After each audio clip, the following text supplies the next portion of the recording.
अब निचलौल सिर्फ सीमा का इलाका नहीं, विकास की नई पहचान बनने की तैयारी में है। रोजगार भी मिलेगा, पर्यटन भी बढ़ेगा। जहां आज प्रकृति की खूबसूरती है, वहीं कल पर्यटन की नई कहानी लिखी जा सकती है। चलिए बताते हैं आपको विस्तार से। नमस्कार, स्वागत है आपका यूपी की बात में। महाराजगंज के निचलौल क्षेत्र की तस्वीर आने वाले समय में पूरी तरह बदल सकती है। जिला प्रशासन ने इस इलाकों को उद्योग और पर्यटन के बड़े केंद्र के रूप में विकसित करने की तैयारी शुरू कर दी है। जिलाधिकारी गौरव सिंह सोगरवाल ने प्रस्तावित इंडस्ट्रियल एस्टेट दर्जनिया ताल और नारायणी नदी के टेलफाल का स्थलीय निरीक्षण कर विकास की संभावनाओं का जायजा लिया। एक और किसानों की पराली से कंपोस्ट और बायोगैस बनाकर रोजगार के नए अवसर तैयार करने की योजना है, तो दूसरी ओर प्राकृतिक सुंदरता से भरपूर दर्जनिया ताल और टेलफॉल को पर्यटन स्थल के रूप में विकसित करने का खाका तैयार किया जा रहा है। आखिर इस पूरी योजना से क्षेत्र को क्या लाभ होगा, देखिए हमारी एक खास रिपोर्ट। निचलौल क्षेत्र के झुलनीपुर में प्रस्तावित इंडस्ट्रियल एस्टेट को लेकर जिला प्रशासन ने तैयारियां तेज कर दी हैं।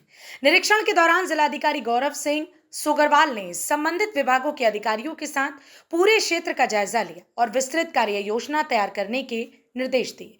पहले चरण में यहां कंपोस्ट और बायोगैस प्लांट स्थापित किए जाएंगे, जहां किसानों की पराली का वैज्ञानिक तरीके से उपयोग किया जाएगा। इससे न केवल खेतों में पराली जलाने की समस्या कम होगी, बल्कि किसानों को अतिरिक्त आय का साधन भी मिलेगा। साथ ही स्थानीय युवाओं के लिए रोजगार के नए अवसर तैयार होंगे और क्षेत्र में औद्योगिक गतिविधियों को बढ़ावा मिलेगा। दर्जनीय ताल और दर्जनीय ताल के आसपास जो हमारा टेम्पल है, उसका भी निरीक्षण हमने किया है।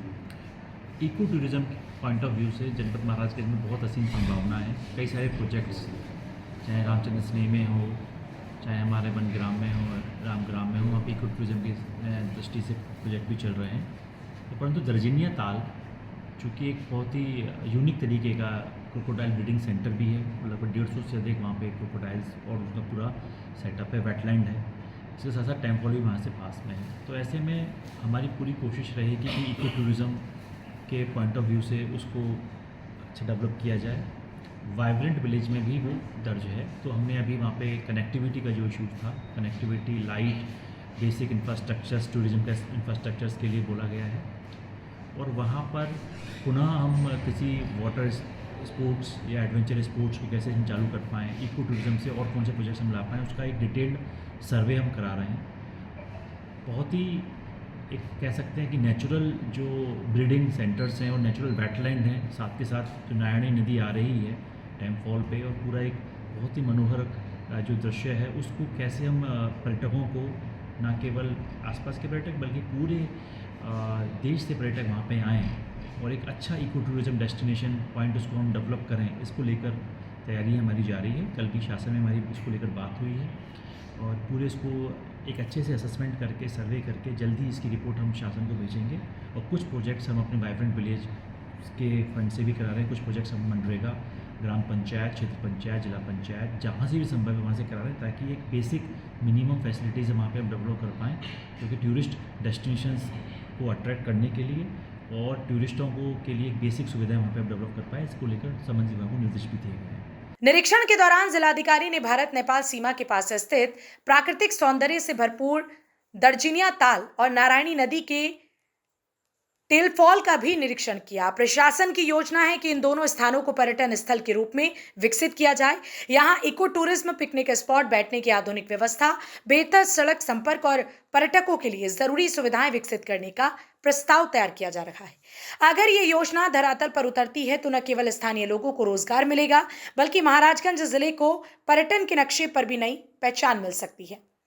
जिलाधिकारी ने स्पष्ट निर्देश दिए कि सभी संबंधित विभाग आपसी समन्वय के साथ जल्द से जल्द विस्तृत परियोजना रिपोर्ट तैयार कर शासन को भेजें, ताकि योजनाओं को शीघ्र मंजूरी मिल सके।